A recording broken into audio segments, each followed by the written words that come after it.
ಶ್ರೀ ಗುರುಗಣಪತಿಭ್ಯಾಂ ನಮಃ. ಶ್ರೀ ಶಾರದಾಂಬಾಯೇ ನಮಃ. ಎಲ್ಲ ನನ್ನ ಆತ್ಮೀಯ ವೀಕ್ಷಕ ಬಂಧುಗಳಿಗೆ ನಮಸ್ಕಾರ.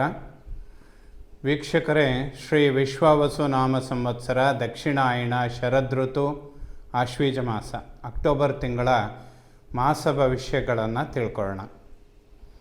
ಅಕ್ಟೋಬರ್ ತಿಂಗಳಲ್ಲಿ ವಿಶೇಷವಾಗಿ 20ನೇ ತಾರೀಕು ಕೇದಾರೇಶ್ವರ ವ್ರತ, ನರಕ ಚತುರ್ದಶಿ ವ್ರತಾಚರಣೆ ಮಾಡುವಂಥವರು, ಅದೇ ರೀತಿಯಲ್ಲಿ ಧನಲಕ್ಷ್ಮಿ ಪೂಜೆ, ಆ ಮಹಾಲಕ್ಷ್ಮಿಯ ಅನುಗ್ರಹ ಎಲ್ಲ ನನ್ನ ವೀಕ್ಷಕ ಬಂಧುಗಳ ಮೇಲಿರಲಿ ಅಂತ ಹೇಳ್ತಾ, ವ್ರತಾಚರಣೆ ಮಾಡುವಂಥವರು ಆ ಒಂದು ಸಮಯದಲ್ಲಿ ವ್ರತಗಳನ್ನು ಆಚರಣೆ ಮಾಡಿ ಶುಭ ಫಲಗಳನ್ನು ಪಡೆಯುವಂಥವರಾಗಲಿ. 21ನೇ ತಾರೀಕು ಅಮಾವಾಸ್ಯೆ ಬಲೀಂದ್ರನ ಪೂಜೆ ಮಾಡುವಂಥದ್ದು. 22ನೇ ತಾರೀಕು ದೀಪಾವಳಿ ಹಬ್ಬ, ದೀಪಗಳನ್ನು ಹಚ್ಚುವಂತಹ ಹಬ್ಬ. ಎಲ್ಲರ ಜೀವನದಲ್ಲಿ ಒಂದು ಹೊಸ ಬೆಳಕು ಪ್ರಾರಂಭ ಆಗಲಿ. ಎಲ್ಲರೂ ಕೂಡ ಸಮಯ ಕಡಿಮೆ ಇದ್ದಷ್ಟು ಹೋರಾಟ ಜಾಸ್ತಿ ಇರುತ್ತೆ. ಉನ್ನತಿಗಾಗಿ, ಅಭಿವೃದ್ಧಿಗಳಿಗಾಗಿ ಬಹಳಷ್ಟು ಪರಿಶ್ರಮ ಅನ್ನುವಂಥದ್ದು ಎಲ್ಲರಲ್ಲಿಯೂ ಕೂಡ ಇರುತ್ತೆ.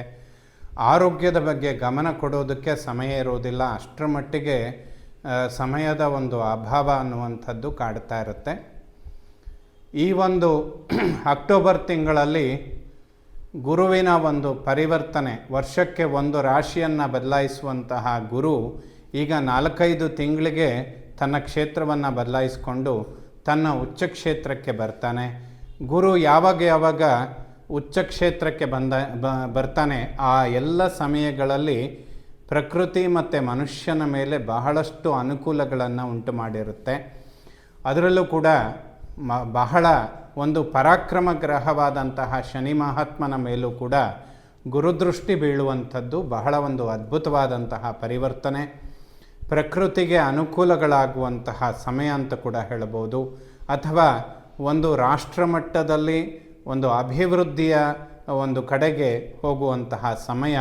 ಇದೆಲ್ಲ ಬಹಳ ಒಂದು ಅನುಕೂಲಗಳನ್ನು ಮಾಡಿಕೊಡುತ್ತೆ. ಖಂಡಿತ ಎಲ್ಲರಿಗೂ ಕೂಡ ಅದರ ಒಂದು ಗುರುವಿನ ಅನುಗ್ರಹ ಎಲ್ಲರ ಜೀವನದಲ್ಲಿ ಉಂಟಾಗಲಿ ಅಂತ ಹೇಳ್ತಾ, ಈ ಅಕ್ಟೋಬರ್ ತಿಂಗಳಲ್ಲಿ ಬದಲಾಗುವ ಗ್ರಹಗಳ ಬಗ್ಗೆ ಒಮ್ಮೆ ತಿಳ್ಕೊಳ್ಳೋಣ. 2ನೇ ತಾರೀಕು ಅಂದರೆ ಅಕ್ಟೋಬರ್ 2 ಬುಧ ತುಲಾರಾಶಿಯನ್ನು ಪ್ರವೇಶ ಮಾಡ್ತಾನೆ. 24ನೇ ತಾರೀಕು ಬುಧ ಮತ್ತೊಮ್ಮೆ ತುಲಾರಾಶಿಯಿಂದ ವೃಶ್ಚಿಕ ರಾಶಿಗೆ ಬರ್ತಾನೆ. ಅಕ್ಟೋಬರ್ 9ನೇ ತಾರೀಕು ಶುಕ್ರ ತನ್ನ ನೀಚ ಕ್ಷೇತ್ರವಾದಂತಹ ಕನ್ಯಾ ರಾಶಿಯನ್ನು ಪ್ರವೇಶ ಮಾಡ್ತಾನೆ. ಅಕ್ಟೋಬರ್ 17ನೇ ತಾರೀಕು ಸೂರ್ಯ ತನ್ನ ನೀಚ ಕ್ಷೇತ್ರವಾದಂತಹ ತುಲಾರಾಶಿಗೆ ಬರ್ತಾನೆ.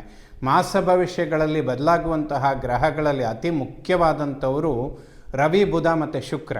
ಸೊ ಅದರಲ್ಲಿ 2 ಗ್ರಹಗಳು ನೀಚ ಕ್ಷೇತ್ರದಲ್ಲಿ ಇರ್ತಾರೆ ಅನ್ನುವಂಥದ್ದು ಸ್ವಲ್ಪ ಗಮನಿಸ್ಕೊಳ್ಬೇಕಾದಂತಹ ವಿಚಾರ. ಸೊ ಈ ಮಾಸದಲ್ಲಿ ಇದು ಒಂದು ಅತ್ಯಂತ ಅವಶ್ಯಕವಾಗುತ್ತೆ. ವರ್ಷದಲ್ಲಿ ಒಮ್ಮೆ ಮಾತ್ರ, ಅಂದರೆ 1 ತಿಂಗಳು ಮಾತ್ರ ಈ 2 ಗ್ರಹಗಳು ನೀಚ ಕ್ಷೇತ್ರದಲ್ಲಿರ್ತಾರೆ. ಹಾಗಾಗಿ ಅವರು ನೀಚರಾಗಿ ಸಂಚಾರ ಮಾಡುವಾಗ ಯಾವ ವಿಚಾರಗಳ ಬಗ್ಗೆ ಮುನ್ನೆಚ್ಚರಿಕೆಗಳನ್ನು ತೆಗೆದುಕೊಳ್ಬೇಕು ಅನ್ನುವಂಥದ್ದು ಕನ್ಯಾ ರಾಶಿಯವರಿಗೆ, ಅದರಲ್ಲೂ ಎಲ್ಲ ರಾಶಿಯವರಿಗೂ ಕೂಡ ಸ್ವಲ್ಪ ಅವಶ್ಯಕವಾಗುತ್ತೆ.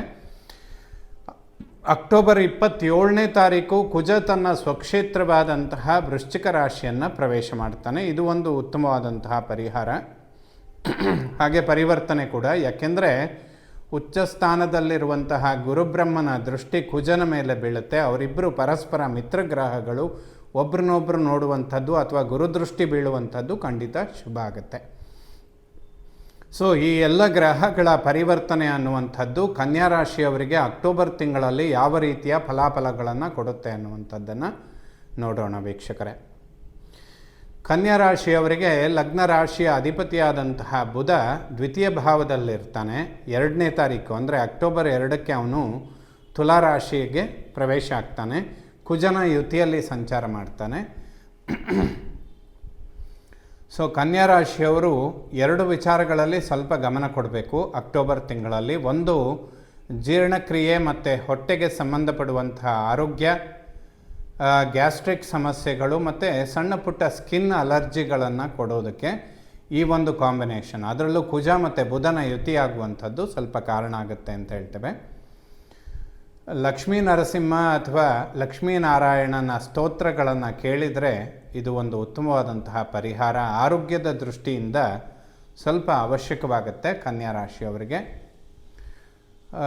ಇದು ಒಂದು ಕಾಂಬಿನೇಷನ್ ಬಿಟ್ಟರೆ ಗುರು ಏಕಾದಶ ಲಾಭಸ್ಥಾನಕ್ಕೆ ಬರ್ತಾನೆ. ಕನ್ಯಾ ರಾಶಿಯವರಿಗೆ ಗುರುಬಲ ಅನ್ನುವಂಥದ್ದು ಪ್ರಾರಂಭ ಆಗುತ್ತೆ.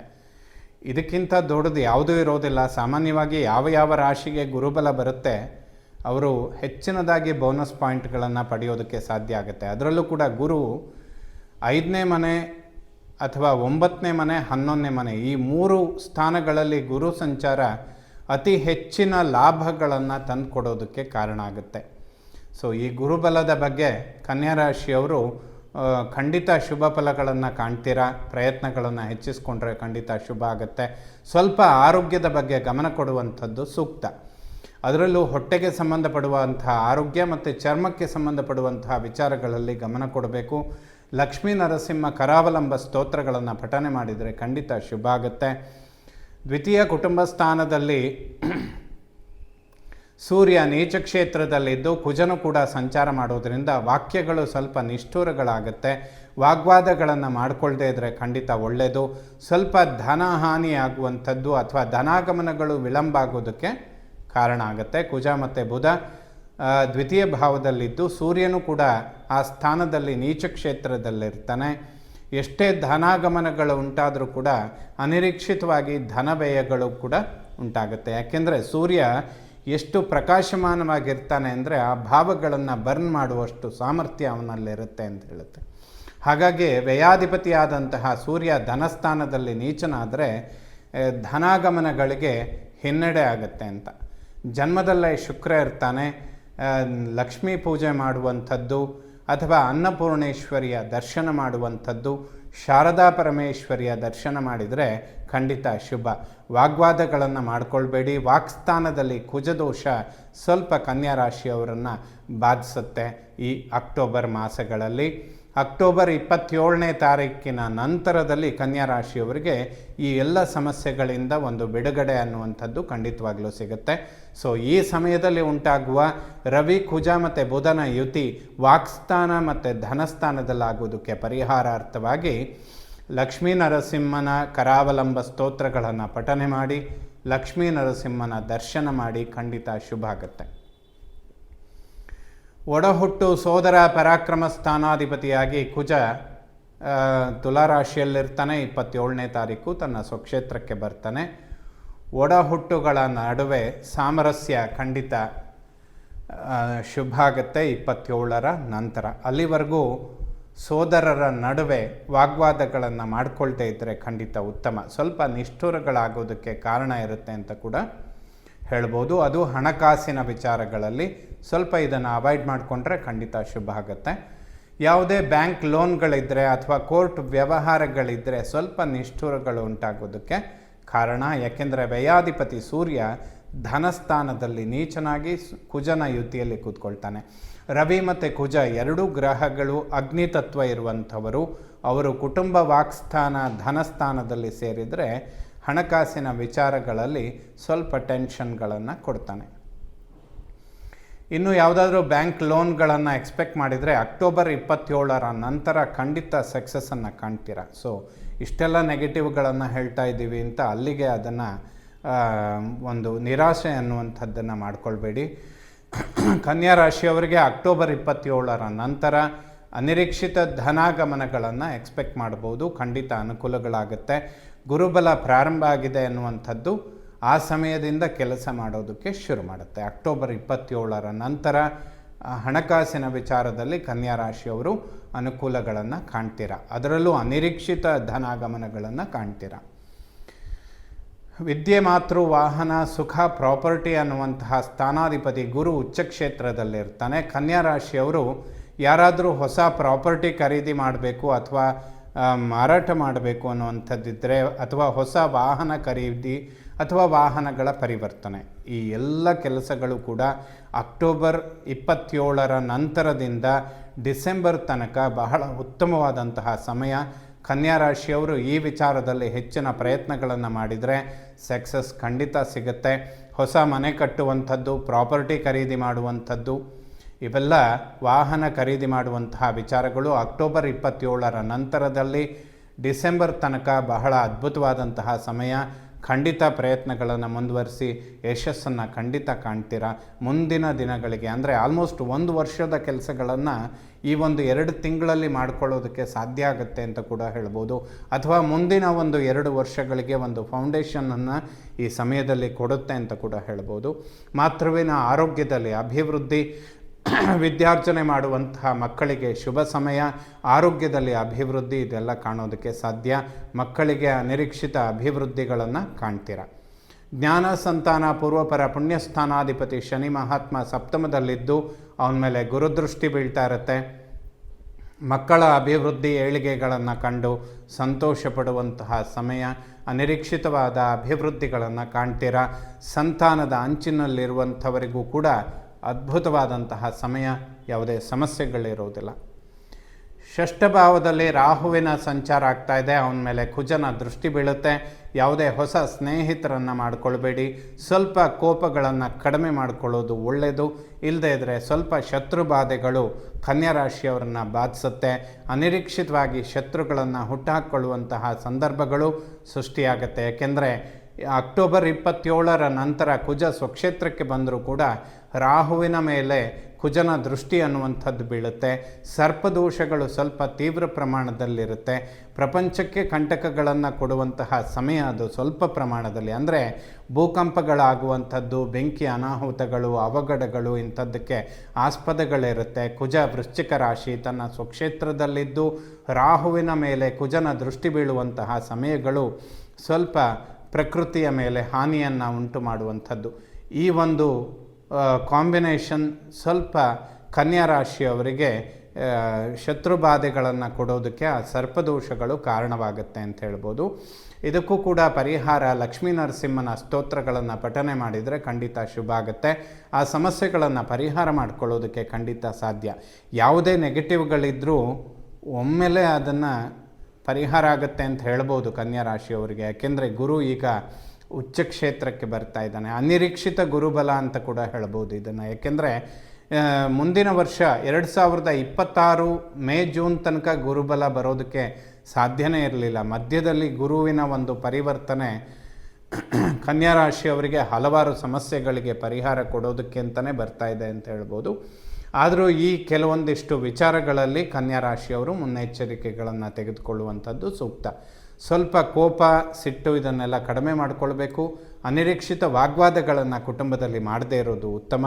ವ್ಯಾವಹಾರಿಕ ಉದ್ಯೋಗ ಕ್ಷೇತ್ರದಲ್ಲೂ ಕೂಡ ಮಾತುಗಳನ್ನು ಕಡಿಮೆ ಆಡಿದರೆ ಸರ್ಪದೋಷಗಳ ತೊಂದರೆಗಳು ಕಡಿಮೆ ಆಗುತ್ತೆ ಅಂತ ಹೇಳ್ಬೋದು.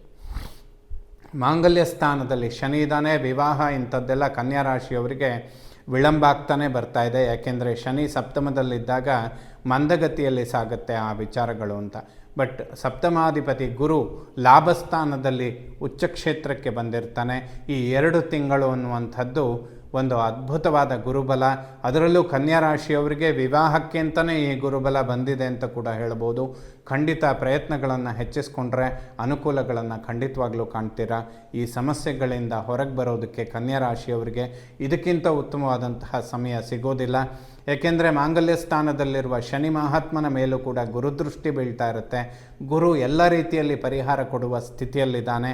ಗುರುಗಳ ದರ್ಶನ ಮಾಡಿ, ದತ್ತಾತ್ರೇಯರ ಸ್ತೋತ್ರಗಳನ್ನು ಪಠನೆ ಮಾಡಿ, ಚಾತುರ್ಮಾಸದ ಸಮಯಗಳಲ್ಲಿ ಗುರುಗಳ ದರ್ಶನ ಮಾಡಿದರೆ ಈ ಸಮಸ್ಯೆಗಳಿಂದ ಹೊರಗೆ ಬರೋದಕ್ಕೆ ಖಂಡಿತ ಸಾಧ್ಯ ಆಗುತ್ತೆ.